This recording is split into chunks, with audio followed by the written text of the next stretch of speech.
السلام علیکم ورحمۃ اللہ وبرکاتہ ان الحمد للہ نحمده ونستعینه ونستغفره ونعوذ باللہ من شرور انفسنا ومن سیئات اعمالنا من يهده الله فلا مضل له ومن يضلل فلا هادي له واشهد ان لا اله الا الله وحده لا شريك له واشهد ان محمدا عبده ورسوله يا ايها الذين آمنوا اتقوا الله حق تقاته ولا تموتن الا وانتم مسلمون يا أيها الناس اتقوا ربكم الذي خلقكم من نفس واحدة وخلق منها زوجها وبث منهما رجالا كثيرا ونساء واتقوا الله الذي تساءلون به والأرحام إن الله كان عليكم رقيبا يا أيها الذين آمنوا اتقوا الله وقولوا قولا سديدا يصلح لكم أعمالكم ويغفر لكم ذنوبكم ومن يطع الله ورسوله فقد فاز فوزا عظيما أما بعد فإن أصدق الحديث كلام الله وخير الهدي هدي محمد صلى الله عليه وسلم وشر الأمور محدثاتها وكل محدثة بدعة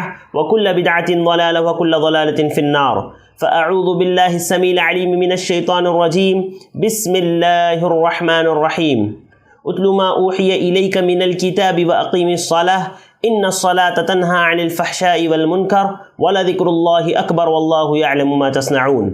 میں اپنے تمام بھائیوں اور بہنوں کا استقبال کرتا ہوں، آپ تمام کو خوش آمدید کہتا ہوں ہمارے اس کورس میں جو الحمدللہ دی وے آف سلفیہ کی جانب سے منعقد کیا گیا تھا، اور آج اس کا یہ چھٹا درس ہے جس میں انشاءاللہ آج دو بہت ہی اہم ٹاپک اور بہت ہی اہم مضامین پر انشاءاللہ ہم بات کریں گے۔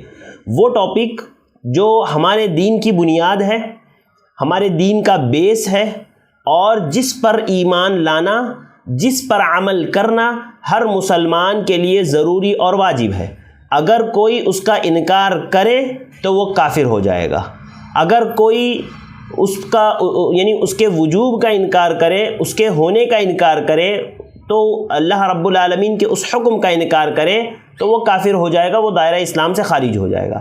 وہ دو اہم مضامین، وہ دو اہم ٹاپک، ایک تو ہے نماز صلاح اور دوسرا ہے زکوٰۃ۔ آج کے اس سیشن میں انشاءاللہ ہم ان اہم ٹاپکس پر، ان دو اہم موضوعات پر بات کریں گے جس کی اہمیت شریعت میں آپ جانتے ہیں کتنی ہے نا۔ نماز، سب سے پہلے ہم بات کریں گے نماز کے تعلق سے۔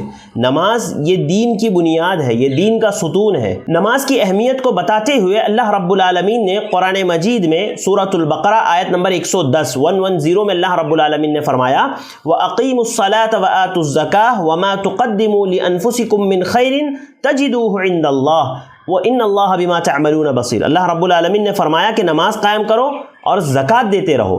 ساتھ ہی ساتھ اللہ تعالیٰ نے فرمایا وَمَا تُقَدِّمُوا لِأَنفُسِكُم مِّن خَيْرٍ تَجِدُوهُ عِندَ اللَّهِ، کہ جو کچھ تم اپنے لیے پیش کر رہے ہو، یعنی جتنے بھی اعمال انسان دنیا میں انجام دے رہا ہے، یہ اس کو اللہ رب العالمین کے یہاں پا لے گا، اس عمل کا بدلہ اللہ رب العالمین اسے عطا کرے گا۔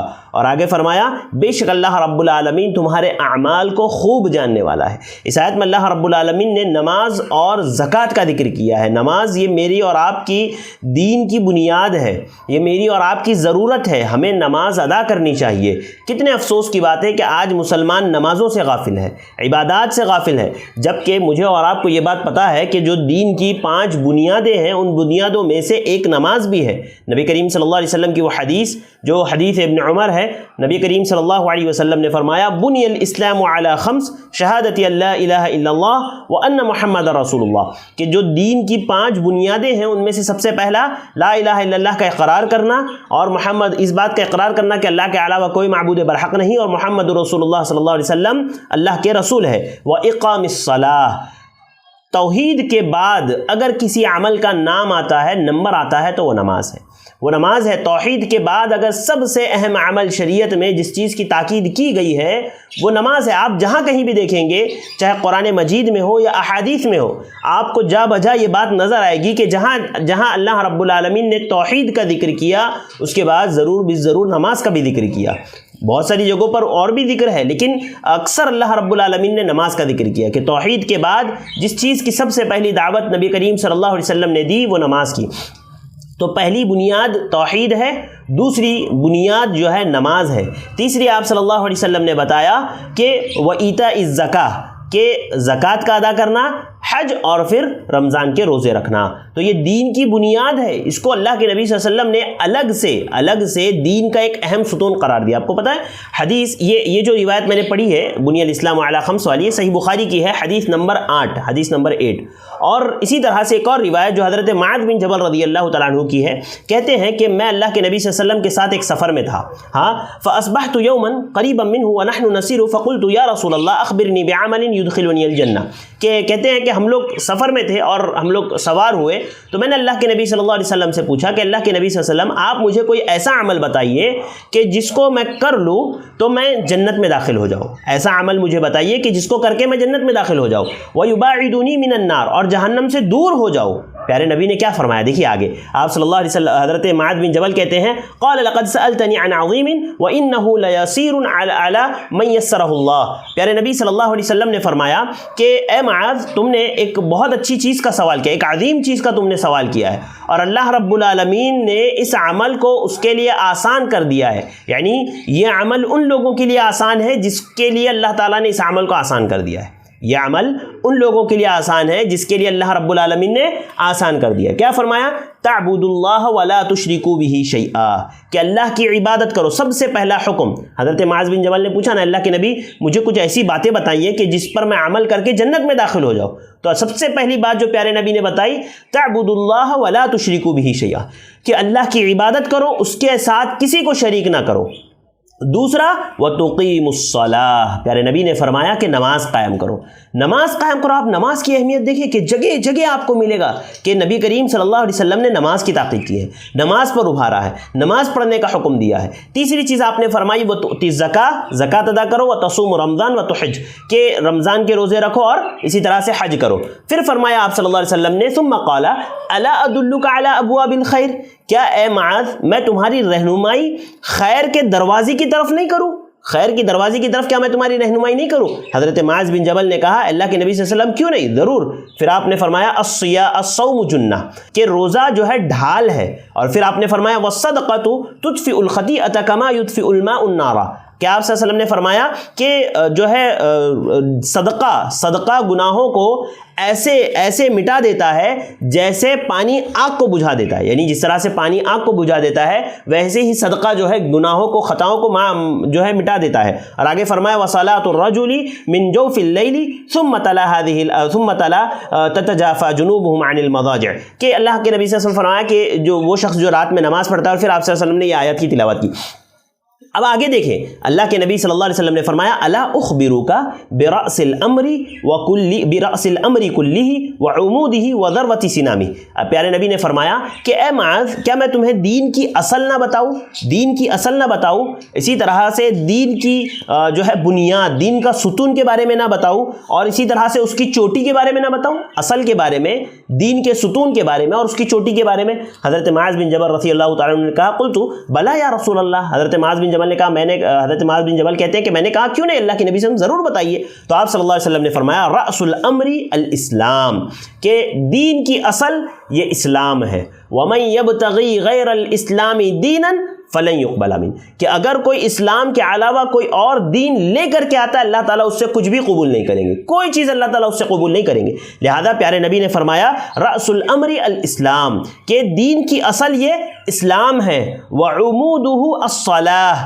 اور اس کا ستون کیا ہے، نماز ہے۔ دیکھیے پھر نماز کا ذکر آ گیا، یعنی دین کا ستون نماز ہے، وذروۃ سنامہ الجہاد، اور جو ہے اس کی چوٹی یہ جہاد ہے۔ لہذا یہ دیکھیے اس حدیث میں واضح طور پر اللہ کے نبی صلی اللہ علیہ وسلم نے عمود کہا، یعنی دین کا ستون جو ہے یہ جو ہے نماز ہے، اور جو شخص نماز نہیں پڑھتا ہے وہ کیا کر رہا ہے، دین کے ستون کو گرا رہا ہے، دین کے ستون کو ڈھا دے رہا ہے۔ اور جب انسان کی دین کی ستون گر جائے، اس کے دین کا ستون اگر گر جائے تو پلر جس کو ہم کہتے ہیں، اگر پلر گر جائے تو مجھے بتاؤ کہ عمارت باقی رہے گی؟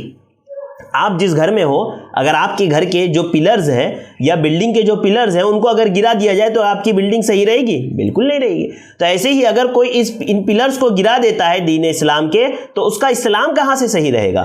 لہذا جو ہے نماز بہت اہم عبادت ہے میرے بھائیوں، میری ماؤں بہنوں۔ مجھے اور آپ کو یہ سمجھنا چاہیے کہ نماز کو ہم نے بالکل معمولی سمجھ لیا ہے۔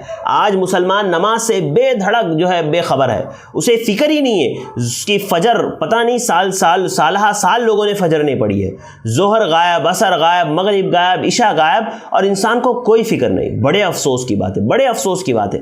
ہمیں یہ سمجھنا چاہیے کہ ہماری پیدائش کا مقصد اللہ رب العالمین نے کیا بتایا؟ وما خلقت الجن والانس الا لیعبدون۔ سورہ ذاریات میں اللہ تعالیٰ نے فرمایا کہ میں نے جنوں اور انسانوں کو اپنی عبادت کے لیے پیدا کیا ہے۔ ہم اللہ کی عبادت کے علاوہ باقی سارے کام کر رہے ہیں، صرف اللہ کی عبادت نہیں کر رہے۔ یاد رکھیے نماز ایک عظیم عبادت ہے، یہ اتنی عظیم ہے، اتنی عظیم ہے کہ اللہ رب العالمین نے تمام انبیاء کرام کو اس کا حکم دیا تھا۔ آپ دیکھیں اللہ رب العالمین نے حضرت ابراہیم، یعقوب علیہ السلام کا ذکر کرتے ہوئے اللہ رب العالمین نے فرمایا کہ اللہ تعالیٰ نے ان کی طرف وحی کی تھی۔ کس بات کی وحی؟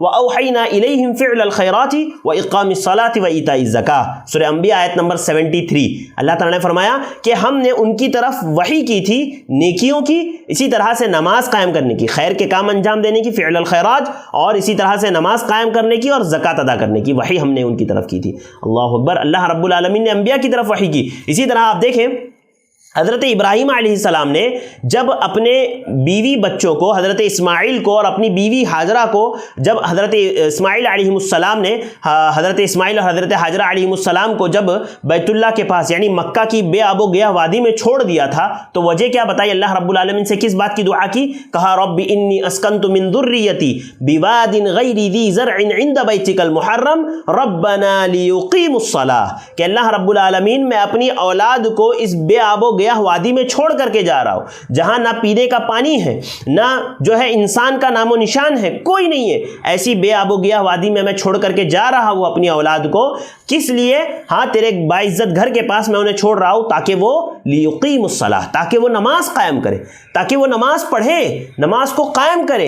لہذا حضرت ابراہیم علیہ السلام نے دیکھیے بے آب و گیا وادی میں چھوڑنے کا مقصد کیا بتایا۔ اسی طرح آپ دیکھیں حضرت اسماعیل علیہ السلام کی تعریف کرتے ہوئے اللہ رب العالمین نے کیا فرمایا؟ وَكَانَ يَأْمُرُ، یہ پہلی جو آیت میں نے پڑھی کہ ربنا انی اسکنت من ذریتی، یہ سورہ ابراہیم آیت نمبر 37 ہے۔ اسی طرح سے سورہ مریم آیت نمبر 55 میں اللہ رب العالمین نے حضرت اسماعیل کی تعریف کرتے ہوئے فرمایا وَكَانَ يَأْمُرُ أَهْلَهُ بِالصَّلَاةِ وَالزَّكَاةِ وَكَانَ عِنْدَ رَبِّهِ مَرْضِيًّا، کہ حضرت اسماعیل علیہ السلام اپنے گھر والوں کو نماز قائم کرنے کا، زکوٰۃ ادا کرنے کا حکم کرتے تھے۔ حضرت اسماعیل اپنے گھر والوں کو نماز قائم کرنے کا، زکوٰۃ ادا کرنے کا حکم کرتے تھے۔ وہ اپنے رب کے یہاں برگزیدہ تھے، ہاں وہ اپنے رب کے یہاں بزرگ تھے۔ آپ دیکھیں نماز کے ساتھ ساتھ زکوٰۃ کا بھی ذکر ہو رہا ہے، آپ کنٹینیوسلی اس کو لے کر کے چلیں، کیونکہ قرآن مجید میں اہل علم نے ایک بات کہی ہے کہ قرآن مجید میں اللہ رب العالمین نے نماز کے ساتھ تقریباً 82 مقام پر زکوٰۃ کا ذکر کیا ہے۔ نماز اور زکوٰۃ کو اللہ تعالیٰ نے ایک ہی جگہ ذکر کیا ہے، اور یہ اہل مفسرین کہتے ہیں کہ یہ بات بتاتی ہے کہ زکوٰۃ اور نماز یہ کوئی کم عمل نہیں ہے، یعنی اس میں سے آپ زکوٰۃ کو کم کر دیں ہاں یا اس کو چھوٹا سمجھیں، ایسی بات نہیں ہے۔ اللہ رب العالمین نے قرآن مجید میں جہاں جہاں نماز کا ذکر کیا تقریباً 82 مقامات پر اللہ رب العالمین نے جو ہے زکوٰۃ کا بھی ذکر کیا۔ تو لہذا حضرت اسماعیل علیہ السلام کی تعریف کرتے ہوئے فرمایا وَكَانَ يَأْمُرُ أَهْلَهُ بِالصَّلَاةِ وَالزَّكَاةِ، کہ حضرت اسماعیل علیہ السلام یہ اپنے گھر والوں کو نماز کا اور اسی طرح سے زکوٰۃ کا حکم دیتے تھے۔ اسی طرح سے حضرت موسیٰ علیہ السلام سے جب اللہ رب العالمین نے کلام کیا اور کلام کرنے کے بعد جب توحید کا حکم دیا تو اس کے فوراً بعد نماز کا حکم دیا۔ دیکھیے سورہ طٰہٰ آیت نمبر 14 میں اللہ تعالیٰ نے فرمایا اننی انا اللہ لا الہ الا انا فاعبدنی واقم الصلاۃ لذکری، بے شک میں ہی اللہ ہوں۔ اللہ رب العالمین نے حضرت موسیٰ سے مخاطب ہوتے ہوئے فرمایا، موسیٰ علیہ السلام سے براہ راست کلام کرتے ہوئے اللہ تعالیٰ نے فرمایا کہ اننی انا اللہ لا الہ الا انا فاعبدنی، کہ بے شک میں ہی اللہ ہوں اور میرے سوا کوئی معبود نہیں، معبود برحق میرے سوا کوئی نہیں ہے، تم میری عبادت کرو۔ ہاں اور آگے فرمایا وَأَقِمِ الصَّلَاةَ لِذِكْرِي، اور مجھے یاد کرنے کے لیے نماز قائم کرو۔ حضرت موسیٰ کو بھی اس بات کا حکم دیا گیا۔ اسی طرح حضرت موسیٰ اور ہارون علیہم السلام کو ایمان کی دعوت کے بعد اللہ رب العالمین نے نماز کا حکم دیا۔ آپ دیکھیں سورہ یونس آیت نمبر 87 میں اللہ رب العالمین نے فرمایا وَأَوْحَيْنَا إِلَى مُوسَى وَأَخِيهِ أَن تَبَوَّأَ لِقَوْمِكُمَا بِمِصْرَ بُيُوتًا وَاجْعَلُوا بُيُوتَكُمْ قِبْلَةً وَأَقِیمُوا الصَّلَاةَ۔ اللہ رب العالمین نے کہا کہ ہم نے موسیٰ اور اس کے بھائی کی طرف وحی کی کہ اپنی قوم کے لیے ایک شہر میں قبلہ رخ جو ہے ایک گھر بناؤ، قبلہ رخ ایک گھر بناؤ اور نماز قائم کرو۔ اللہ رب العالمین نے حضرت موسیٰ اور حضرت ہارون علیہ السلام دونوں کو اس بات کا حکم دیا۔ اسی طرح سے آپ دیکھ لیں تمام انبیاء کرام کو، حضرت زکریا کا بھی ذکر ہے کہ جب فرشتے ان کے پاس آئے تو وہ جو ہے محراب میں نماز ادا کر رہے تھے۔ اسی طرح سے جو ہے حضرت داؤد علیہ السلام کا محبوب مشغلہ جو ہے نماز ادا کرنا تھا، اسی لیے وہ تنہائی جو ہے رات کا 1/3 حصہ قیام کیا کرتے تھے۔ اسی طرح حضرت شعیب علیہ السلام کی دعوت کا اللہ رب العالمین نے ذکر کیا سورہ ہود آیت نمبر 87 میں، کہا ہے قالوا یا شعیب اصلاتک تأمرک ان نترک ما یعبد آباؤنا او ان نفعل فی اموالنا ما نشاء۔ ان حضرت شعیب علیہ السلام کی قوم نے ان سے کیا کہا تھا، کیا اے شعیب تمہاری نماز تمہیں اس بات کا حکم دیتی ہے، تمہاری نماز تمہیں اس بات کا حکم دیتی ہے کہ کیا تم ہمیں اس بات سے روکو کہ ہم اس کی عبادت سے رک جائیں جس کی عبادت ہمارے آبا و اجداد کرتے تھے، ہاں ان نترک ما یعبد آباؤنا، کہ ہم اس چیز کو چھوڑ دیں جس کی عبادت ہمارے آبا و اجداد کرتے تھے، کیا تمہاری نماز اس بات کا تمہیں حکم دیتی ہے؟ لہذا یہ نماز تمام انبیاء کرام کو اللہ رب العالمین نے اس بات کا حکم دیا۔ تمام انبیاء کرام کے واقعات میں آپ کو مل جائے گا، حتیٰ کہ حضرت عیسیٰ علیہ السلام کو جو ہے بچپن ہی میں اللہ رب العالمین نے وصیت کی تھی۔ مریم سورہ مریم میں آیت نمبر 31، سورہ مریم آیت نمبر 31 میں کیا ہے، اللہ تعالیٰ نے فرمایا وَأَوْصَانِي بِالصَّلَاةِ وَالزَّكَاةِ مَا دُمْتُ حَيًّا، کہ اللہ نے مجھے مرتے دم تک نماز قائم کرنے کا اور زکوٰۃ ادا کرنے کا حکم دیا ہے۔ اللہ تعالیٰ نے مرتے دم تک وَأَوْصَانِي بِالصَّلَاةِ وَالزَّكَاةِ مَا دُمْتُ حَيًّا، کہ جب تک میری زندگی باقی ہے اللہ تعالیٰ نے مجھے نماز قائم کرنے کا اور زکوٰۃ ادا کرنے کا حکم دیا۔ دیکھیے حضرت عیسیٰ علیہ السلام تک کو بھی اس بات کا حکم دیا گیا۔ اب اس بارے میں اختلاف اہل علم کے درمیان کہ یہ نماز انبیاء کرام کی کس قسم کی ہوا کرتی تھی، اس میں مختلف آراء اور مختلف اقوال ہے۔ بہرحال نماز کا حکم اللہ رب العالمین نے تمام انبیاء کرام کے لیے ذکر کیا ہے، تمام انبیاء کرام کو دیا ہے، اور تمام انبیاء کرام کی تعریف کرتے ہوئے بھی اللہ رب العالمین نے ایک بات کہی جو سورہ مریم آیت نمبر 58 میں ہے، فرمایا اذا تتلی علیہم آیات الرحمن خروا سجدا وبکیا، کہ جب ان پر رحمان کی آیتیں پڑھی جاتی ہے تو اللہ رب العالمین نے فرمایا کہ وہ روتے ہوئے سجدہ ریز ہو جاتے ہیں، وہ روتے ہوئے جو ہے سجدے میں گر جاتے ہیں۔ یہ انبیاء کرام کی تعریف کرتے ہوئے اللہ رب العالمین نے یہ بات ذکر کی۔ لہذا عزیز بھائیوں، میری ماؤں بہنوں، مجھے اور آپ کو ایک بات سمجھنا چاہیے کہ نماز کی شریعت میں بہت بہت بہت زیادہ اہمیت ہے۔ آج میں نے اور آپ نے اس کو معمولی سمجھ لیا ہے۔ ہاں ہمارا دیکھیے نماز کا نا معاملہ ہمارے ساتھ ایسے ہونا چاہیے جیسے ہمارا کھانے پینے کا معاملہ ہے۔ انسان کھائے پیے بغیر رہ سکتا ہے؟ ہاں، 1 دن 2 دن، اس سے زیادہ نہیں رہ سکتا۔ تو عزیز بھائیوں، میری ماؤں بہنوں، مجھے اور آپ کو ایک بات سمجھنا ہے کہ شریعت میں نماز کی بہت ہی زیادہ اہمیت ہے۔ آپ دیکھیں تمام انبیاء کرام کو اللہ رب العالمین نے اس بات کا حکم دیا۔ آج کتنے افسوس کی بات ہے کہ ہم نمازوں سے غافل ہیں، ہم نمازیں نہیں پڑھ رہے ہیں، ہمیں نمازوں کی فکر نہیں ہے۔ ہاں، ایک انسان کی زندگی میں جس طرح سے اس کی دیگر ضروریات ہے، جس طرح سے کھانا پینا اس کی زندگی کا لازمی حصہ ہے، اسی طرح سے نماز بھی اس کی زندگی کا لازمی حصہ ہونی چاہیے۔ یعنی دن میں اگر اس کی ایک وقت کی نماز چھوٹ جائے تو وہ بے چین ہو جانا چاہیے، وہ تڑپ جانا چاہیے کہ میری نماز چھوٹ کیسے گئی۔ وہ نماز کو مکمل کرے، نماز کو پڑھے۔ آپ دیکھیں اللہ کے نبی صلی اللہ علیہ وسلم نے یہ بات جو ذکر کی کہ کل قیامت کے دن اللہ رب العالمین بندوں کا جب حساب کرے گا تو حقوق اللہ میں سب سے پہلے کس چیز کا حساب ہوگا پتہ ہے آپ کو؟ نماز کا۔ حقوق اللہ میں سب سے پہلا حساب نماز کا ہوگا۔ پیارے نبی صلی اللہ علیہ وسلم نے فرمایا ان اول ما يحاسب به العبد يوم القيامة من عمله صلاته۔ آپ صلی اللہ علیہ وسلم نے فرمایا کہ بندے کا اگر حقوق اللہ میں سے اگر سب سے پہلے آخرت میں قیامت کے دن کوئی سوال کیا جائے گا تو وہ نماز کے تعلق سے سوال کیا جائے گا، نماز کے تعلق سے پوچھا جائے گا۔ اور آگے آپ نے فرمایا فَإِن صَلُحَتْ فقد افلح وانجح، کہ اگر اس کی نماز صحیح رہی تو وہ کامیاب ہو گیا۔ اگر اس کی نماز اچھی نکل گئی، اس نے پابندی سے 5 نمازیں ادا کی، تمام ہر روز وہ نماز برابر پابندی سے ادا کرتا تھا، تو آپ صلی اللہ علیہ وسلم نے فرمایا کہ وہ کامیاب ہو گیا۔ فَإِن فَسَدَتْ، اور اگر اس کی نماز خراب نکلی، فقد خاب وخسر، تو وہ ناکام ہوا، نامراد ہوا۔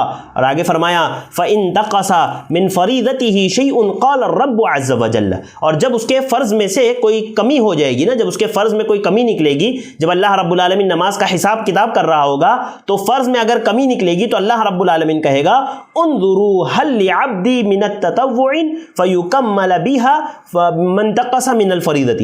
اللہ رب العالمین فرشتوں سے کہے گا کہ ذرا دیکھو میرے بندے کے نفل نمازیں کچھ ہے اس کے پاس، سنتیں ہوتا ہے نا ہمارے یہاں، آپ دیکھے ہوں گے مسجد میں جب نماز ختم ہوتی ہے تو سارے کے سارے لوگ ایک ساتھ ایسے نکلتے ہیں جیسے ابھی قیدی جیل سے چھوٹے ہو، قیدی ابھی جیل سے چھوٹے ہو، ایسے سارے کے سارے ایک سیلاب کی طرح باہر نکل جاتے ہیں، کوئی سنت نہیں، کوئی نوافل نہیں۔ یاد رکھیے جو فرائض میں کمی ہوتی ہے اس کو پور کرتی ہے یہی نوافل ان فرائض کی غلطیوں کو، ان خطاؤں کو پور کرتی ہے۔ لہذا اللہ کے نبی صلی اللہ علیہ وسلم نے فرمایا کہ جب اس کی فرائض میں کمی ہوگی، کوتاہی ہوگی، تو اللہ رب العالمین کہے گا کہ دیکھو اس کے پاس کوئی نفل نماز ہے کیا؟ اگر اس کی نفل نمازیں ہیں تو اس سے فریضے کو پورا کرو، اس سے فرض کو پورا کرو، اور ثم یکون سائر عملی من ذلک علی ذلک، اللہ کے نبی صلی اللہ علیہ وسلم نے فرمایا کہ اس کے جو ہے سارے اعمال کا محاسبہ ہوگا۔ لہذا عزیز بھائیوں، میری ماؤں بہنوں، میرا اور آپ کا سب سے پہلا حساب حقوق اللہ میں یہ نماز کا ہوگا۔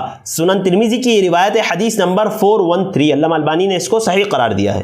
لہذا نماز پڑھنا یہ ہماری زندگی کا لازمی جز ہونا چاہیے، ہماری زندگی کا حصہ ہونا چاہیے۔ نماز کو ہم کسی صورت میں نہ چھوڑیں، نماز سے ہم کسی صورت میں غافل نہ رہے، نماز سے ہم کسی صورت میں کوتاہی نہ برتیں، اس لیے کہ یہ اللہ رب العالمین کی قربت کا ذریعہ ہے، یہ اللہ سے قریب کرنے کا ذریعہ ہے۔ نماز یہ جو ہے اللہ رب العالمین سے قربت حاصل کرنے کا ذریعہ ہے، اللہ سے قریب ہونے کا ذریعہ ہے۔ اللہ رب العالمین نے سورۃ العلق آیت نمبر 19 میں فرمایا کلا لا تطیعہ واسجد واقترب، کہ اے پیغمبر آپ ہرگز نہیں، آپ ان کی بات ہرگز نہ مانیں، اور آپ اپنے رب سے اپنے رب کے سامنے سجدہ کیجئے اور اس کا قرب حاصل کیجئے۔ کیا کہا؟ واسجد واقترب، اللہ رب العالمین کے سامنے سجدہ ریز ہو جائیے، سجدہ کیجئے اور اللہ رب العالمین کی قربت حاصل کیجئے۔ لہذا نماز یہ اللہ رب العالمین کی قربت حاصل کرنے کا ذریعہ ہے، اور نبی کریم صلی اللہ علیہ وسلم نے بھی فرمایا نا، صحیح مسلم کی حدیث ہے، حدیث نمبر 1083، صحیح مسلم 1083، پیارے نبی صلی اللہ علیہ وسلم نے فرمایا اقرب ما یکون العبد من ربہ وہو ساجد فاکثر الدعاء، کہ اگر بندہ اپنے رب سے سب سے زیادہ قریب کسی حالت میں ہوتا ہے تو وہ سجدے کی حالت میں ہوتا ہے۔ جب بندہ نماز میں سجدے میں ہوتا ہے نا تو اللہ رب العالمین سے سب سے زیادہ قریب ہوتا ہے۔ فرمایا کہ اگر بندہ کسی چیز میں، کسی حالت میں اپنے رب سے سب سے زیادہ قریب ہوتا ہے تو وہ نماز کے سجدے میں اپنے رب سے زیادہ قریب ہوتا ہے۔ فاکثر الدعاء، تو اس میں کثرت سے دعا کرو، کثرت سے اللہ رب العالمین سے مانگو۔ تو اگر انسان نماز پڑھتا ہے تو اس سے اللہ رب العالمین کی قربت حاصل ہوتی ہے۔ آپ سوچیں کہ ایک انسان کتنا قریب لوگوں سے، مالدار لوگوں سے قریب ہونے کے لیے، یا عہدہ و منصب پر، جو اعلیٰ منصب اور عہدے پر فائز ہے، ایسے لوگوں سے قریب ہونے کے لیے کتنی کوششیں کرتا ہے، ہاں کتنے ہاتھ پیر مارتا ہے۔ آپ کو اگر کسی آپ کے محلے کے اگر کارپوریٹر سے آپ کو پہچان بنانی ہو، اس کی قربت حاصل کرنے کا موقع ملے تو کیسے انسان ہاتھ پیر مارے گا کہ بھئی کسی طرح میں اس کے قریب ہو جاؤں تاکہ میرے سارے کام نکل جائے، میرے سارے کام آسان ہو جائے۔ اسی طرح جیسے جیسے لیول انسان کا بڑھتا جاتا ہے، اس کی چاہت، اس کی قربت، اس کا جو ہے دلی تڑپ اس کی بڑھتی جاتی ہے، کوشش بڑھتی جاتی ہے۔ تو آپ سوچو وہ رب جو بادشاہوں کا بادشاہ ہے، جو بادشاہوں کا بادشاہ ہے، اگر اس کی قربت ہمیں نماز کے ذریعے سے مل رہی ہے تو کیوں ہم غافل ہیں، کیوں ہم نماز نہیں ادا کرتے؟ لہذا نماز کا پڑھنا یہ اللہ رب العالمین کی قربت کا ذریعہ ہے۔ اور اسی طرح سے آپ دیکھیں قرآن مجید میں بے شمار جگہوں پر، اسی طرح بنی اسرائیل سورہ جو ہے مائدہ آیت نمبر 12 میں بھی اللہ رب العالمین نے جو بنی اسرائیل کا ذکر کرتے ہوئے کہا کہ ان لوگوں نے عہد کو پورا نہیں کیا تھا، اور ان کے عہد میں سے کیا تھا؟ وَلَقَدْ أَخَذَ اللَّهُ مِيثَاقَ بَنِي إِسْرَائِيلَ وَبَعَثْنَا مِنْهُمُ 12 نَقِيبًا وَقَالَ اللَّهُ إِنِّي مَعَكُمْ لَئِنْ أَقَمْتُمُ الصَّلَاةَ وَآتَيْتُمُ الزَّكَاةَ، کہ تم نماز قائم کرو گے تو تم زکوٰۃ ادا کرو گے تو یہ ساری چیزیں اللہ رب العالمین تمہارے ساتھ کرے گا۔ لیکن انہوں نے عہد و پیمان کو جو ہے پورا نہیں کیا۔ لہذا ہمیں چاہیے کہ ہم اس کو پورا کریں، ہم نمازوں کی پابندی کریں، ہم نمازوں کو برابر پڑھیں، نمازوں میں کوتاہی نہ کریں، بالکل بھی کوتاہی نمازوں میں ہم لوگ نہ برتیں۔ کیوں؟ یہ دیکھیے، ایک تو نماز عبادت بھی ہے، اور اسی طرح سے اللہ رب العالمین کی قربت حاصل کرنے کا ذریعہ بھی ہے، اسی طرح سے نماز انسان کی گناہوں کی معافی کا ذریعہ بھی ہے۔ پیارے نبی صلی اللہ علیہ وسلم نے فرمایا کہ حضرت ابو ہریرہ رضی اللہ تعالیٰ عنہ راوی حدیث سے کہتے ہیں، پیارے نبی نے فرمایا ارأیتم لو ان نہرا بباب احدکم یغتسل فیہ کل یوم خمسا، کہ آپ صلی اللہ علیہ وسلم نے فرمایا تمہارا کیا خیال ہے کہ اگر تم میں سے کسی کے دروازے کے پاس ایک نہر ہو، کسی کے دروازے پر نہر ہو اور وہ اس میں دن میں 5 مرتبہ نہاتا ہے، اس نہر میں آپ خود امیجن کیجئے، آپ کا گھر ہے نہر کے کنارے اور آپ نے دروازہ کھولا اور نیچے نہر ہے، اور آپ دن میں اس 5 مرتبہ اس نہر میں نہاتے ہو، تو آپ صلی اللہ علیہ وسلم نے فرمایا ما تقول ذلك یبقی من درنہ کہ آپ تمہارا کیا خیال ہے کہ کیا اس کے اندر کوئی ذرہ برابر بھی گندگی ہوگی؟ اس کے اندر اس کو کوئی بھی گندگی لگی ہوئی رہے گی اس کے جسم پر؟ یعنی وہ آدمی جو دن میں 5 مرتبہ اپنے گھر کی نہر میں نہاتا ہو تو کیا اس کے جسم پر کوئی گندگی باقی رہے گی؟ صحابہ اکرام نے کہا لا یبقى من درنه شیء، اللہ کے نبی صلی اللہ علیہ وسلم کوئی گندگی اس کے جسم پر باقی نہیں رہے گی، کوئی بھی جو ہے بری چیز اس کے بدن پر، کوئی میل و کچیل جو ہے اس کے بدن پر باقی نہیں رہے گا۔ تو آپ صلی اللہ علیہ وسلم نے فرمایا فَلِذَلِكَ مِثْلُ الصَّلَاةِ الْخَمْسِ يَمْحُ اللَّهُ بِهِ خَطَايَا، تو اس کی مثال 5 نمازوں کی طرح ہے، 5 نمازوں کی طرح ہے۔ ان نمازوں سے اللہ رب العالمین بندوں کے گناہوں کو معاف فرماتا ہے۔ ایک انسان جس نے فجر کی نماز ادا کی، اب ظہر کی نماز ادا کرنے میں کتنا لمبا فاصلہ ہے نا، انسان اپنے کام پر جاتا ہے، طرح طرح کے لوگوں سے ملاقات کرتا ہے، طرح طرح کی چیزیں کرتا ہے، ہو جاتا ہے کبھی کبھار غلطی سے اس سے کوئی گناہ ہو جاتا ہے، کوئی خطا ہو جاتی ہے، ہاں کوئی برائی اس سے سرزد ہو جاتی ہے جو صغیرہ گناہوں میں سے ہو۔ تو ایسی صورت میں جب وہ بندہ ظہر کی نماز ادا کر لیتا ہے تو فجر سے ظہر کے بیچ میں جو گناہ ہوئے، جو غلطیاں ہوئی، جو خطائیں ہوئی، اللہ تعالیٰ معاف کر دیتے ہیں، اللہ معاف فرما دیتے ہیں۔ اللہ اکبر۔ جو ظہر سے اثر پڑتا ہے، جو ظہر اور عصر پڑتا ہے، ان دونوں کے بیچ میں ہونے والے گناہ معاف، عصر اور مغرب کے بیچ میں ہونے والے گناہ معاف اگر پڑھ لیتے ہیں تو، مغرب اور عشاء کے بیچ میں ہونے والے گناہ معاف اگر پڑھ لیتے ہیں تو، عشاء اور فجر پڑھ لیتے ہیں تو ان دونوں کے درمیان میں ہونے والے گناہ معاف ہو جاتے ہیں۔ اللہ اکبر، کتنے افضلیت کی بات ہے، کتنا موقع ہے، کتنا چانس ہے میرے اور آپ کے پاس کہ ہم اپنے گناہوں کی معافی اللہ رب العالمین سے ایسے ہی کروا لیں نماز کے ذریعے سے، کہ اگر انسان اپنی نمازوں کی پابندی کرتا ہے تو یہ نمازیں اس کی گناہوں کا کفارہ بن جاتی ہے۔ اللہ کے نبی صلی اللہ علیہ وسلم کی وہ حدیث جو میں نے رمضان والے درس میں آپ کے سامنے پیش کی تھی، جو ہمارا آج دوسرا درس تھا اس سیریز کا، جس میں ہم لوگ نے رمضان کے تعلق سے بات کی تھی، تو اس میں نے آپ کے سامنے ایک حدیث رکھا تھا۔ آپ صلی اللہ علیہ وسلم نے فرمایا الصلوات الخمس والجمعۃ الى الجمعۃ ورمضان الى رمضان کفارۃ لما بینہن اذا اجتنبت الکبائر، کہ 5 نمازیں اسی طرح سے ایک جمعہ سے دوسرا جمعہ، ایک رمضان سے دوسرا رمضان، یہ گناہوں کا کفارہ بن جاتے ہیں جب انسان کبیرہ گناہوں سے بچتا ہے۔ تو فرض نمازیں، 5 فرض نمازیں اگر بندہ پڑھتا ہے تو ان نمازوں کے درمیان کے وقفے میں ہونے والی غلطیاں، ہونے والی خطاؤں کو اللہ رب العالمین معاف کر دیتا ہے۔ جیسے ایک انسان اپنے گھر کے پاس کی نہر میں 5 مرتبہ نہاتا ہے،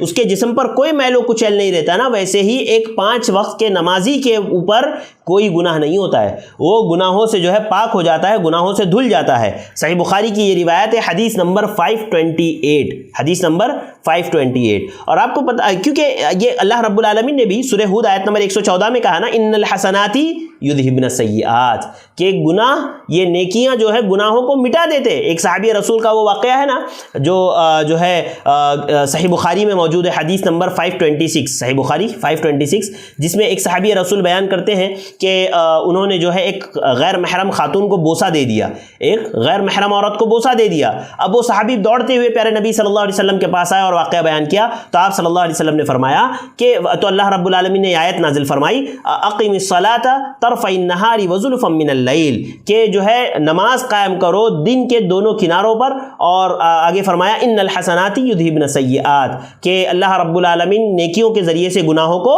مٹا دیتا ہے۔ تو وہ صحابی رسول نے پوچھا اللہ کے نبی صلی اللہ علیہ وسلم سے، فقال الرجل یا رسول اللہ علی ھذا، اللہ کے نبی صلی اللہ علیہ وسلم کیا یہ صرف میرے لیے ہے؟ تو آپ صلی اللہ علیہ وسلم نے فرمایا نہیں، قال لجمیع امتی کلہم، کہ یہ تمام کی تمام امت کے لیے، یہ اللہ کے نبی کی تمام امت کے لیے۔ صحیح بخاری حدیث نمبر 526 ہے۔ لہذا نیکیاں گناہوں کو مٹاتی ہیں، آپ نمازیں ادا کریں گے تو آپ کے گناہ خود بخود اللہ رب العالمین مٹاتا جائے گا۔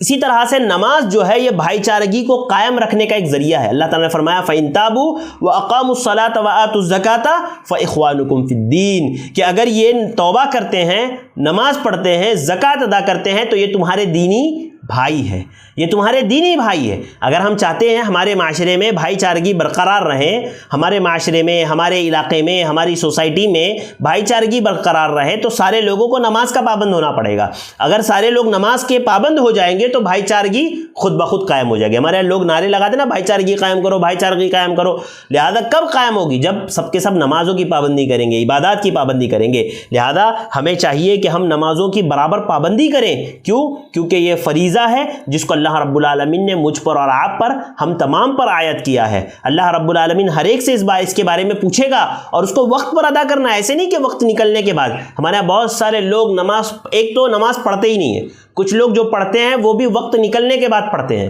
وقت نکلنے کے بعد نماز، اللہ رب العالمین نے قرآن مجید میں سورہ نساء آیت نمبر 103 میں اللہ تعالیٰ نے کیا کہا، 103 میں، کہ ان الصلاۃ کانت علی المؤمنین کتابا موقوتا، کہ نماز وقت مقررہ پر فرض ہے مومنوں پر۔ یعنی نماز کا وقت ہو جائے آپ پڑھ لیں، نماز میں تاخیر نہ کریں، نماز کو مؤخر نہ کریں۔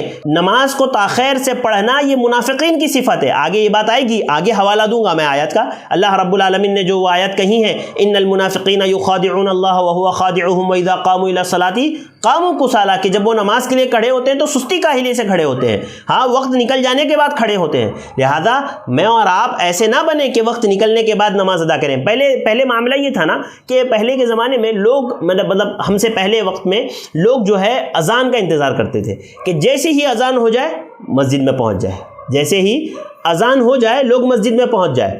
اس کے بعد لوگوں نے کیا کیا پتہ ہے آپ کو، اذان کو چھوڑ کر کے اقامت کا انتظار کرنے لگے کہ اقامت ہو تو مسجد میں پہنچے۔ پہلے کیسا تھا، صحابہ کرام کے دور میں صحابہ کرام انتظار کرتے تھے نا نمازوں کا، کہ کب نماز کا وقت ہوگا، ظہر کا ہوگا تو کب عصر کا ہوگا، وہ نماز کا انتظار کرتے تھے اور جلد سے جلد مسجد میں پہنچنے کی کوشش کرتے تھے۔ بعد میں لوگ اذان کا انتظار کرنے لگے کہ کب اذان ہوگی اور مسجد جائیں۔ پھر اس کے بعد یہ ہوا کہ لوگ اقامت کا انتظار کرنے لگے، اقامت کا، کہ کب اقامت ہو اور ہم مسجد جائیں، اور اقامت ہوتی ہے تو اقامت کا ٹائم ہوگا چلو مسجد کی طرف نکلو۔ اور آج پتہ ہے کیا ہوتا ہے، آج لوگ جماعت کے ختم ہونے کے وقت کا انتظار کرتے ہیں کہ جماعت کے وقت ختم ہونے کا وقت، یعنی جماعت مکمل ہونے کا وقت ہو جائے تو مسجد جائیں، تاکہ آخری تشہد میں امام کے ساتھ بیٹھ جائیں، جلدی جلدی جو ہے کوے کی چونچ ٹونگ مارے اور بھاگ کر کے مسجد سے باہر نکل جائے۔ یہ معاملہ ہو چکا ہے ہمارا۔ تو سوچیں کیسے ہمارے اعمال کی اصلاح ہوگی۔ ہم جو ہے وقت پر نماز کو ادا نہیں کریں گے، جماعت کے ساتھ نماز کو ادا نہیں کریں گے تو کیسے ہمارے معاملات درست ہوں گے، کیسے ہمارے حالات درست ہوں گے۔ لہذا ہر شخص پر چاہے امن میں ہو چاہے خوف میں ہو، یعنی ماحول امن کا ہو چاہے خوف کا ہو، چاہے آدمی سفر میں ہو چاہے حضر میں ہو، چاہے وہ سفر پر نکل رہا ہو چاہے اپنے گھر پر ہو، چاہے وہ بیمار ہو چاہے وہ تندرست ہو، نماز کسی کے لیے معاف نہیں، الا یہ کہ جیسے اللہ تعالیٰ نے کچھ لوگوں کو معاف کیا ہے، جیسے حائضہ عورت، نفسا والی عورتیں، اللہ رب العالمین نے ان سے روکے رکھا ہے، لہذا ان کو چھوڑ کر کے باقی کسی کو بھی نماز معاف نہیں ہے۔ اگر انسان نماز کھڑے ہو کر کے نہیں پڑھ سکتا اس کو بیٹھ کر کے پڑھنا ہے، اگر وہ بیٹھ کر کے نہیں پڑھ سکتا اس کو لیٹ کر کے پڑھنا ہے، اگر وہ لیٹ کر کے بھی نہیں پڑھ سکتا تو اسے اشارے سے نماز ادا کرنی ہے، لیکن نماز معاف نہیں ہے، کسی بھی صورت میں نماز معاف نہیں ہے۔ لہذا ہر مسلمان کو چاہیے کہ وہ نماز پڑھے۔ کیوں؟ اللہ دیکھیے کتنی نماز کی اہمیت آپ دیکھیے، اللہ کے نبی صلی اللہ علیہ وسلم نے کیا کہا، ملو اولادکم بالصلاۃ وہم ابناء 7 سنین، کہ اپنے بچوں کو نماز کا حکم دو جب وہ 7 سال کے ہو جائے، اور وضربوہم وہم ابناء 10 سنین، اور ان بچوں پر ضرب لگاؤ، ان پر تنبیہ کرو، ان کو مارو جب وہ 10 سال کے ہو جائے، نماز نہ پڑھنے پر۔ لہذا 7 سال کے بچے کو نماز پڑھنے کے حکم دینے کے لیے اللہ کے نبی صلی اللہ علیہ وسلم نے کہا۔ 10 سال پر بھی اگر نہیں پڑھتا ہے تو اسے تنبیہ کرنے کے لیے اللہ کے نبی صلی اللہ علیہ وسلم نے جو ہے اس بات کا حکم دیا۔ لہذا نماز یہ دین کی ایک اہم عبادت ہے، یہ دین کا ایک اہم حصہ ہے، ہم ہرگز اس کو ترک نہ کریں، اس کو نہ چھوڑیں۔ دیکھیے ایک انسان جب نماز کا پابند ہوتا ہے نا تو وہ برائیوں سے، گناہوں سے بچا رہتا ہے۔ یہ ایک بہت بڑا ذریعہ ہے۔ لوگ کہتے ہیں نا بھائی ہم گناہوں سے نہیں بچ پا رہے، ہم غلطیوں سے نہیں بچ پا رہے، ہم خطاؤں سے نہیں، کیوں نہیں بچ پا رہے ہو بھائی؟ آپ نماز پڑھو تو خود بخود بچو گے، خود بخود بچو گے۔ آپ دیکھو اللہ تعالیٰ نے قرآن مجید میں سورۃ العنکبوت آیت نمبر 45 میں اللہ تعالیٰ نے کیا کہا، اتل ما اوحی الیک من الکتاب واقیم الصلاۃ ان الصلاۃ تنہی عن الفحشاء والمنکر، کہ نماز بے حیائی اور برے کاموں سے انسانوں کو روکتی ہے، نماز بے حیائی اور برے کاموں سے روکتی ہے۔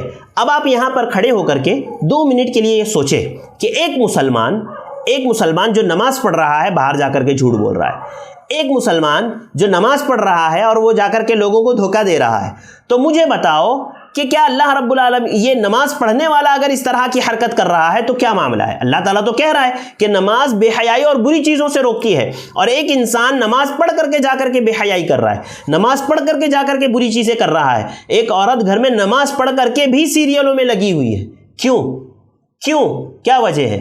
دیکھیے اس میں 2 باتیں ہو سکتی ہیں، یا تو اللہ رب العالمین کا فرمان جھوٹا ہے کہ جو ہے ان الصلاۃ تنہی عن الفحشاء والمنکر، نعوذ باللہ، یا تو اللہ رب العالمین کا آپ یہ مانیں کہ اللہ کا فرمان جھوٹا ہے، جبکہ ہم یہ کہتے ہیں کہ کسی بھی مسلمان کا یہ عقیدہ نہیں ہو سکتا، اللہ تعالیٰ کا فرمان کبھی بھی جھوٹا نہیں ہو سکتا۔ تو یا تو پھر دوسری چیز کیا ہے، ہماری نمازیں صحیح نہیں ہیں۔ دو سبب ہو سکتے ہیں، ایک انسان جو نماز پڑھ رہا ہے، جھوٹ بھی بول رہا ہے، نماز پڑھ رہا ہے، دھوکہ بھی دے رہا ہے، ایک خاتون جو گھر میں نماز بھی پڑھ رہی ہے، سارے سیریلز بھی دیکھ رہی ہے بیٹھ کر کے، تو ایسی صورت میں دو ہی باتیں ہو سکتی ہیں، یا تو اللہ کا فرمان جھوٹا ہے یا تو اس کی نماز درست نہیں ہے۔ تو ایک مسلمان تو کبھی یہ عقیدہ نہیں رکھے گا کہ اللہ کا فرمان جھوٹا ہے، لہذا سبب دوسرا ہی ہے کہ ہماری نمازیں درست نہیں ہیں، ہماری نمازیں اتنی اچھی نہیں ہیں کہ وہ ہمیں جو ہے برائیوں سے روک سکے، ہمیں خطاؤں سے روک سکے، ہمیں غلطیوں سے روک سکے، ہمیں فحش باتوں سے روک سکے، فحش کاموں سے روک سکے۔ ہماری نماز اتنی اچھی نہیں ہے، لہذا ہمیں نمازوں کو اچھی بنانے کی ضرورت ہے، کیونکہ اگر ہماری نمازیں اچھی ہو گئی تو ہمارے سارے اعمال اچھے ہوں گے۔ فَإِن صَلُحَتْ صَلُحَ سَائِرُ عَمَلِهِ۔ ہاں اللہ کے نبی صلی اللہ علیہ وسلم کیا فرمایا کہ اگر اس کی نماز اچھی ہوگی تو سارے اعمال اچھے ہوں گے، اور ایک روایت میں ہے فَقَدْ أَفْلَحَ وَأَنجَحَ، تو ایسا شخص کامیاب ہو جائے گا اگر اس کی نماز درست نکلی تو۔ لہذا اگر ہم نماز صحیح پڑھتے ہیں تو ایسی صورت میں ہمارے سارے کام صحیح ہوں گے، اور نماز اچھی نہ پڑھنا، جیسے کہ میں نے بتایا آپ کو، یہ منافقین کی صفت ہے۔ سورہ نساء آیت نمبر 142 میں اللہ تعالیٰ نے فرمایا ان المنافقین یخادعون اللہ وهو خادعهم، یہ منافقین یہ سمجھتے ہیں کہ یہ اللہ کو دھوکہ دے رہے ہیں، بلکہ وہ تو اپنے آپ کو دھوکہ دے رہے ہیں۔ وَإِذَا قَامُوا إِلَى الصَّلَاةِ قاموا كُسَالَىٰ، کہ جب وہ نماز کے لیے کھڑے ہوتے ہیں تو سستی اور کاہلی سے کھڑے ہوتے ہیں، بہت ہی سستی اور کاہلی سے کھڑے ہوتے ہیں، اور وَلَا يَذْكُرُونَ اللَّهَ جو ہے وَلَا يَذْكُرُونَ اللَّهَ إِلَّا قَلِيلًا، اور اللہ رب العالمین کا ذکر بہت تھوڑا سا کرتے ہیں۔ لہذا یہ منافقین کی صفت ہے، مجھے اور آپ کو یہ صفت اختیار نہیں کرنی چاہیے۔ نماز اتنی اہم عبادت ہے نا کہ آپ دیکھیں اہل علم کے درمیان اس بارے میں اختلاف ہے، اور مختلف اقوال اہل علم کے درمیان کہ بے نمازی کا کیا حکم ہے۔ ایک تو وہ شخص ہے جو نماز ہی کا انکار کرتا ہے، سرے سے اس کی فرضیت کا انکار کرتا ہے، تو اس میں تو اہل علم کا اتفاق ہے کہ وہ کافر ہے، وہ اسلام سے خارج ہے اگر کوئی نماز کی فرضیت کا یا نماز کا انکار کر دے۔ البتہ وہ شخص جو نماز پڑھتا تو ہے، نماز کی فرضیت کا اقرار تو کرتا ہے، لیکن اس کو ادا نہیں کرتا، اس کو نہیں پڑھتا، تو اس کے بارے میں اہل علم کے مختلف اقوال ہیں۔ بعض اہل علم کا کہنا یہ ہے کہ ایسے شخص کو فاسق سمجھا جائے گا۔ کیا سمجھا جائے گا؟ فاسق، گنہگار اس کو سمجھا جائے گا، فاسق فاجر اس کو سمجھا جائے گا، اور اس کو اس وقت تک مارا جائے گا جب تک کہ وہ نماز نہ پڑھنے لگ جائے، یعنی نماز پڑھنے تک اس کو مارا جائے گا، جب تک کہ وہ نماز پڑھنے نہ لگ جائے تب تک کہ مارا جائے گا، اور اگر مارنے سے بھی نہیں سدھرتا ہے تو اس کو قید کر دیا جائے گا، اس کو جیل میں بند کر دیا جائے گا اس وقت تک کہ جب تک کہ وہ نماز کا پابند نہ ہو جائے۔ یہ مطلب مختلف اقوال ہے، یہ اسلامی حکومت میں ہے، یہ یہاں نہیں آپ مارنے لگ جاؤ روڈ پر نکل کر کے، ایسا نہیں، یہ اسلامی حکومت میں، جہاں اسلامی حکومت ہے وہاں پر اس طرح کی چیزیں ہو سکتی ہیں، اور اہل علم کے یہ اقوال وہاں کے لیے، یعنی اس کی سختی کو میں بیان کر رہا ہوں کہ کتنی سخت بات ہے کہ ہاں انسان اپنا باپ اپنے بیٹے کو مار سکتا ہے، بھائی اس کو تنبیہ کر سکتا ہے نماز کی، جیسے کہ اللہ کے نبی نے حکم دیا، لیکن راستے میں چلتے پھرتے لوگوں کو تو آپ نہیں مار سکتے نا، کیونکہ یہاں پر ایک قانون ہے، ایک لا ہے۔ تو آپ یہ بات سمجھیے کہ میں سمجھنے کے لیے بات آپ کو کہہ رہا ہوں کہ پیارے کہ اہل علم میں کتنی سخت باتیں کہی ہے بے نمازی کے تعلق سے، کہ اسے فاسق سمجھا جائے،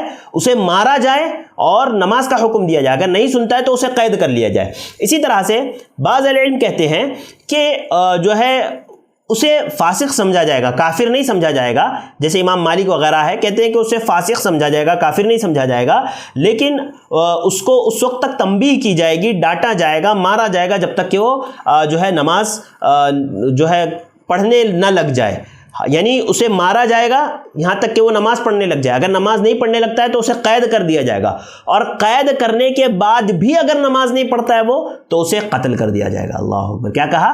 اسے قتل کر دیا جائے گا۔ اور امام احمد بن حنبل رحمہ اللہ کے نزدیک تو وہ شخص مرتد ہے، اور انہی کے ساتھ ساتھ ایک بڑی جماعت اہل علم کی وہ یہ کہتی ہے کہ جو شخص نماز نہیں پڑھتا وہ تو مسلمان ہے ہی نہیں، وہ جب نماز پڑھنا شروع کرے گا تبھی اصل میں وہ مسلمان ہوگا، ابھی تو وہ مسلمان ہے ہی نہیں۔ اور آپ کو پتہ ہے یہ اہل علم جو یہ بات کہتے ہیں نا کہ ایسا شخص مسلمان ہے ہی نہیں، ان کے دلائل بہت زیادہ مضبوط ہیں، بہت قوی دلائل ہے، بے شمار دلائل ایسے ہیں جو اس بات کی طرف اشارہ کرتے ہیں کہ نماز کا چھوڑنے والا یہ مسلمان ہی نہیں ہے، یہ مسلمان ہی نہیں ہے۔ اور دوسری طرف ان کے پاس بھی دلائل ہے جو اہل علم کہتے ہیں کہ نہیں، اس کے اسلام پر ہم یہ نہیں کہیں گے کہ وہ مسلمان نہیں ہے بلکہ وہ فاسق ہے، ان کے پاس بھی دلائل ہے، لیکن ان کے دلائل زیادہ مضبوط ہے۔ آپ کو پتہ ہے صحیح مسلم کی حدیث ہے 83 حدیث نمبر 83، پیارے نبی صلی اللہ علیہ وسلم نے فرمایا ان بین الرجل وبین الشرک والکفر ترک الصلاۃ، کہ آدمی کے اس کے کفر اور شرک کے درمیان میں فرق کرنے والی چیز کیا ہے؟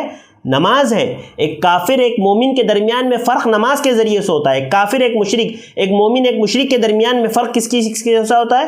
نماز کے ذریعے سے ہوتا ہے. اور اللہ تعالیٰ نے قرآن مجید میں جو ہے نماز کا چھوڑنا یہ کفار کی خصلت بتائی. فرمایا وَإِذَا قِيلَ لَهُمُ ارْكَعُوا لَا يَرْكَعُونَ. سورہ مرسلات آیت نمبر 48 میں اللہ تعالیٰ نے فرمایا کہ جب انہیں جو ہے رکوع کرنے کے لیے کہا جاتا ہے تو وہ رکوع نہیں کرتے. اسی طرح سے سورہ توبہ میں اللہ تعالیٰ نے فرمایا، سورہ توبہ آیت نمبر 5 میں اللہ تعالیٰ نے فرمایا فَإِن تَابُوا وَأَقَامُوا الصَّلَاةَ وَآتَوُا الزَّكَاةَ فَخَلُّوا سَبِيلَهُم، کہ وہ توبہ کر لیں، نماز قائم کرے، زکوٰۃ ادا کرے تو پھر تم انہیں چھوڑ دو.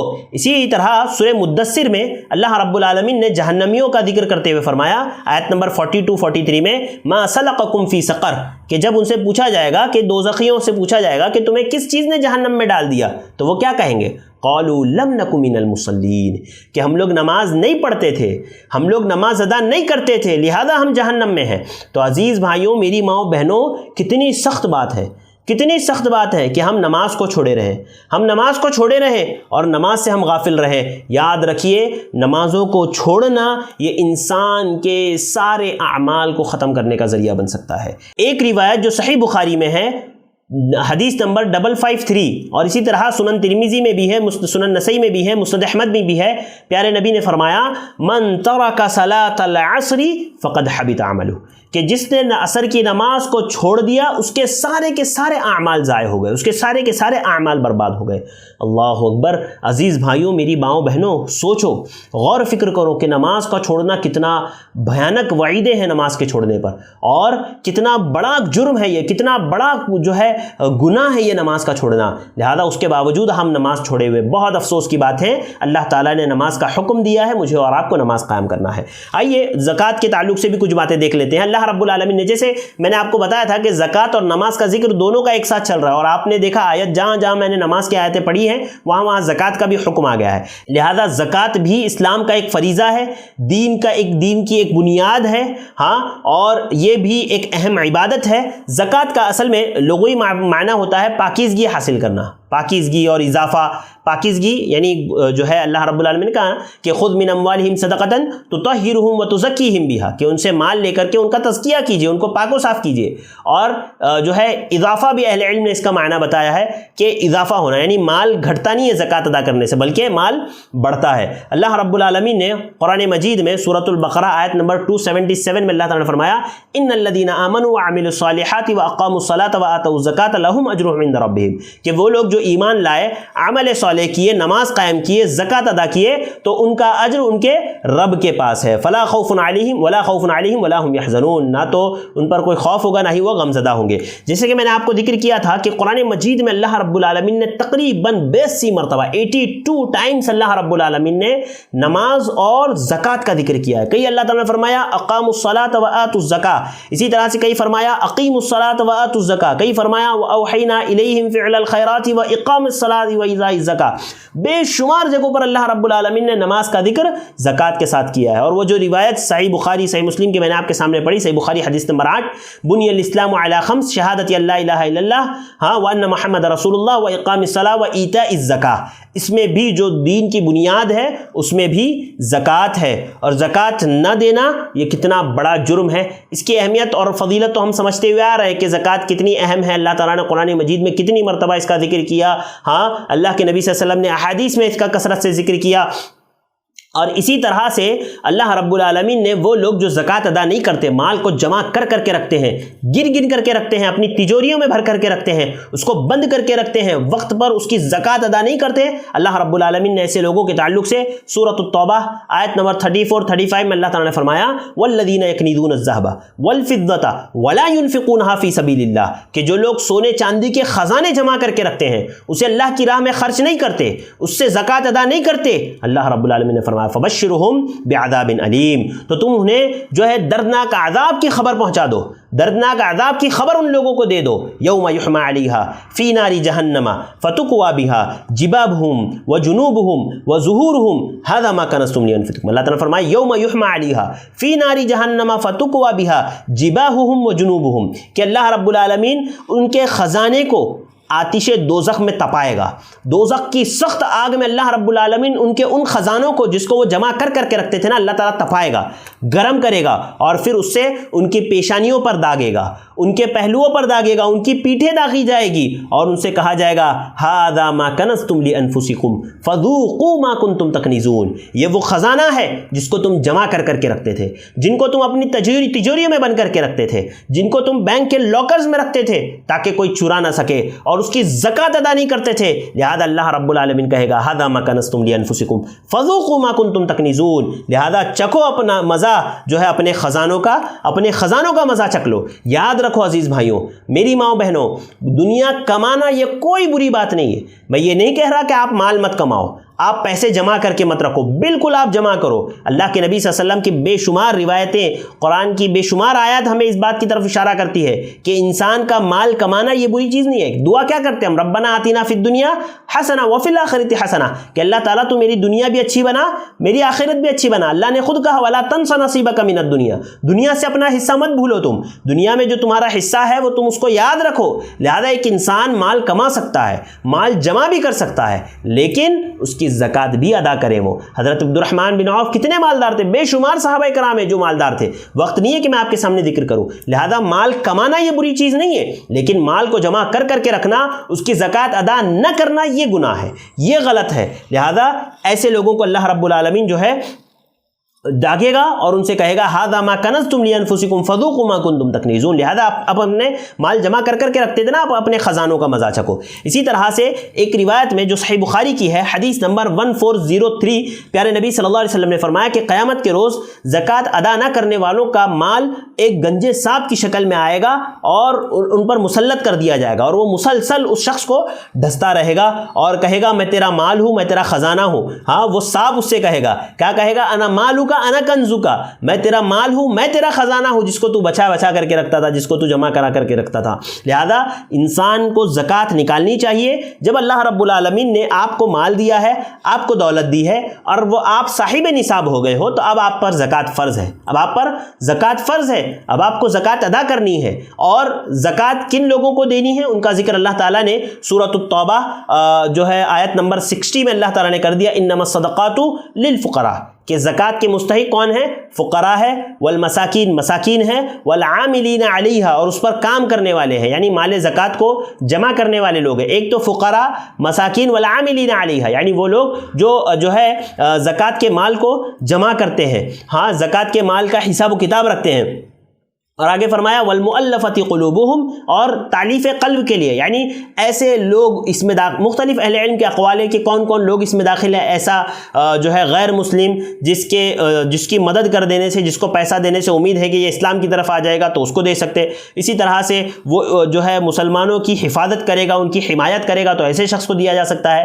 کوئی نو مسلم ہے, اس کی طاقت اور قوت کے لیے اس کو دیا جا سکتا ہے. لہذا ایک مؤلفۃ القلوب اللہ رب العالمین نے کہا تعلیف قلب کے لیے. اسی طرح وقف الرقاب, ہاں, والغارمین فی سبیل, اسی طرح گردن کو آزاد کرنے کے لیے, یعنی غلاموں کو آزاد کرنے کے لیے, گردن چھڑانے کے لیے.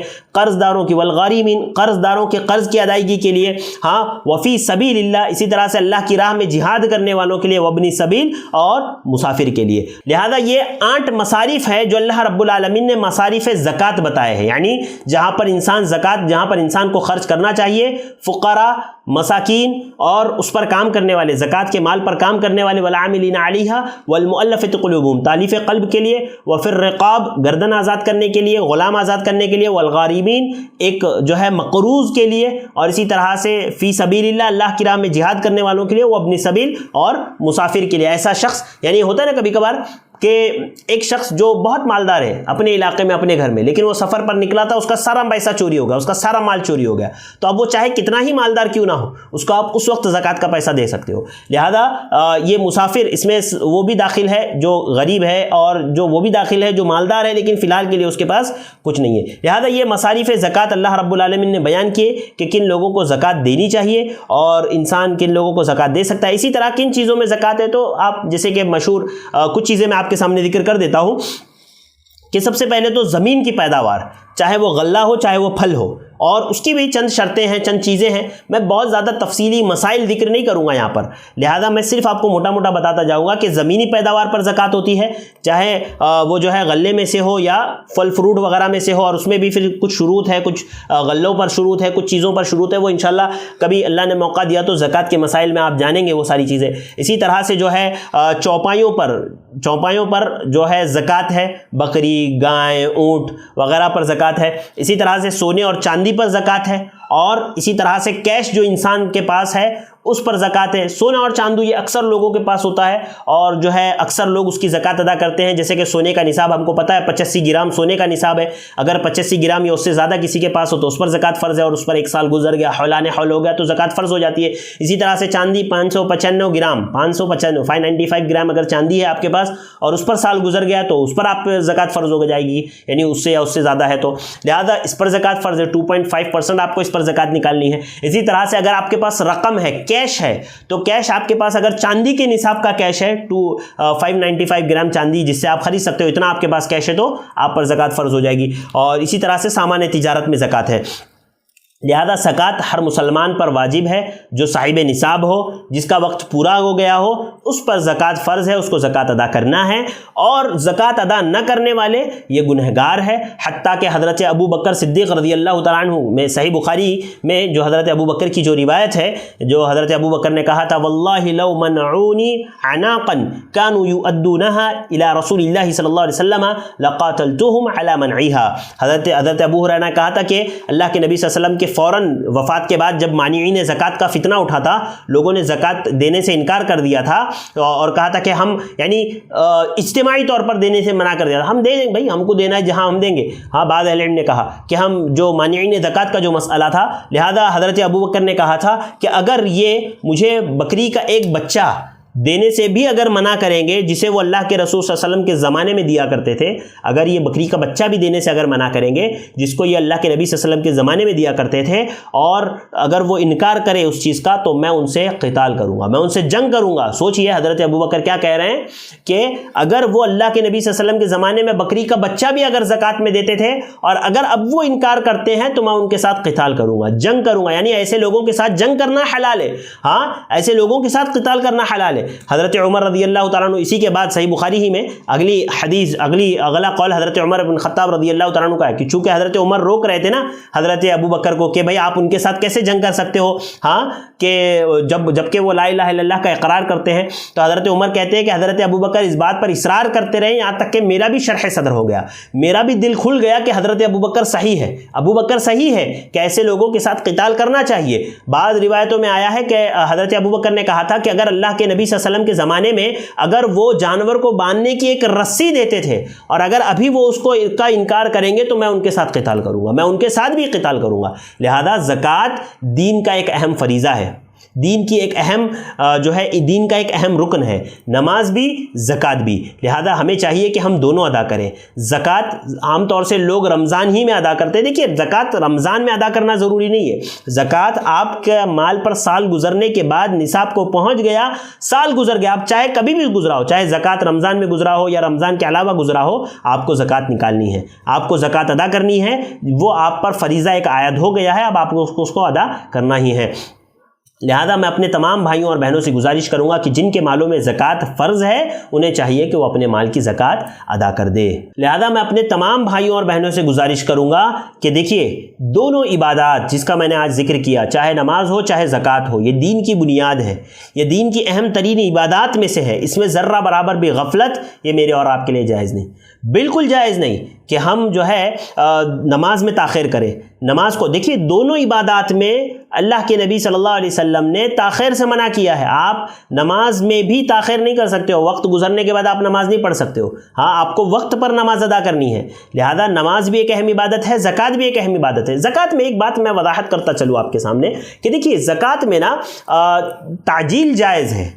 زکوٰۃ میں تعجیل اہل علم نے کہا جائز ہے، یعنی ابھی آپ کی زکوٰۃ کا وقت نہیں ہوا لیکن آپ پہلے نکال دیں تو جو ہے اس کو تعجیل کہیں گے. یعنی آپ نے اپنا وقت ہونے سے پہلے زکوٰۃ ادا کر دی ہے، زکوٰۃ آپ نے ادا کر دی ہے، لہذا یہ جائز ہے۔ کبھی ہوتا ہے انسان کے پاس زکوٰۃ کا وقت ہونے سے کے لیے ابھی 1-2 مہینہ باقی ہے، کوئی ضرورت مند آ گیا بہت زیادہ، اب آپ کو اس کو زکوٰۃ کی رقم میں سے دینا ہے، لہذا وقت نہیں ہوا ہے، اس کے باوجود آپ اس کو جو ہے زکوٰۃ ادا کر سکتے ہو۔ تقدیم الزکاۃ کے قبیل سے ہوگا، یعنی زکوٰۃ کو آپ نے پہلے ادا کر دیا، تقدیم الزکاۃ۔ اور لیکن زکوٰۃ میں تاخیر جائز نہیں ہے کہ آپ کی زکوٰۃ کا وقت ہو گیا، اب آپ آرام سے بیٹھے ہیں، ادا ہی نہیں کر رہے ہیں۔ اللہ تعالیٰ نے کہا وَآتُوا حَقَّهُ یوم حصادہ، آپ کیا کہا اللہ رب العالمین نے پھلوں کے تعلق سے کہ بھائی زراعت کے تعلق سے کہ جیسے ہی کٹائی ہو جائے فوراً ادا کر دو، لہذا زکوٰۃ کا وقت جیسے ہی ہو جائے اسے فوراً ادا کر دینا ہے، اس میں تاخیر جائز نہیں ہے کہ انسان بیٹھا رہے کہ ادا کریں گے، ایسا نہیں، بس زکوٰۃ کا وقت ہو گیا، فرض ہو گئی، اب آپ کو ادا کر دینی ہے۔ لہذا میرے بھائیوں اور بہنوں بالکل بھی اس معاملے میں کوتاہی میری اور مجھ سے اور آپ سے نہیں ہونی چاہیے۔ نماز کی ہمیں پابندی کرنی ہے، ہمیں زکوٰۃ کی پابندی کرنی ہے، اور برابر ان دونوں عبادات کو انجام دینا ہے۔ لہذا اللہ رب العالمین سے دعا کرتے ہیں اللہ تعالیٰ مجھے اور آپ کو نماز کی پابندی کرنے کی توفیق عطا فرمائے، اللہ رب العالمین زکوٰۃ ادا کرنے کی توفیق عطا فرمائے، اللہ رب العالمین تو ہمیں تیری عبادات کرنے کی توفیق عطا فرما۔